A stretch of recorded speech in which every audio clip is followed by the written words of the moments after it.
మన ప్రభు అయిన రక్షకుడైనటువంటి యేసుక్రీస్తు వారి పేరిట మీ అందరికీ నాకు శుభాభి నిండు వందనాలు తెలియజేస్తూ ఉంటున్నాను. ఈరోజు దేవుని యొక్క వాగ్దానము మత్తయి సువార్త 11వ అధ్యాయము 28వ వచనం. ప్రయాసపడి భారం మోస్తున్న సమస్త జనులారా నా యుద్ధకు రండి, నేను మీకు విశ్రాంతిని కలగజేసేదను. దేవునికి స్తోత్రం. నా ప్రియ సహోదరి సహోదరుడా, ఒక గ్రామంలో ఒక అమ్మ ఉంటుంది.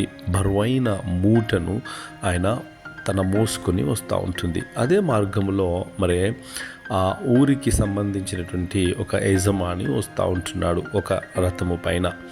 తను చూస్తూ ఉంటే అమ్మ చాలా బరువైన మూట మోసుకొని వచ్చినప్పుడు ఆ యజమానుడు అంటున్నాడు, అమ్మ నువ్వు వచ్చి ఈ యొక్క నా బండిలో కూర్చోమని. అప్పుడు ఆ అమ్మ ఆ బండిలో కూర్చుంది. దేవునికి స్తోత్రం.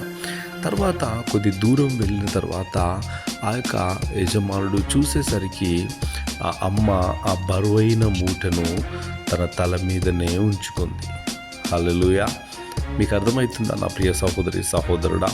తన అమ్మకు విశ్రాంతి ఇవ్వాలని తన యొక్క బండిలో ఎక్కించుకున్నప్పుడు తన ఆ ముల్లెను ఆ మూటను పక్కకు పెట్టి తను కూర్చొని విశ్రాంతి తీసుకోవచ్చు. కానీ ఆయన ఆశ్రయం ఇచ్చినప్పటికీ, ఆయన అమ్మకు సహాయం చేయాలని ఆయనకు ఉన్నప్పటికీ అమ్మ మాత్రము ఆ యొక్క బండిలో కూర్చున్న తన తలపైనే మూట పెట్టుకొని ఉంటుంది. మన జీవితాల్లో కూడా అంతే. అనవసరమైన విషయాల గురించి బరువు మోస్తూ ఎంతో భారముతో ఉంటాము. దేవుడు అంటున్నాడు, నా మీద వేయండి, మీ భారాన్ని నా మీద వేయండి, నేను మీకు విశ్రాంతిని కలగజేస్తాను.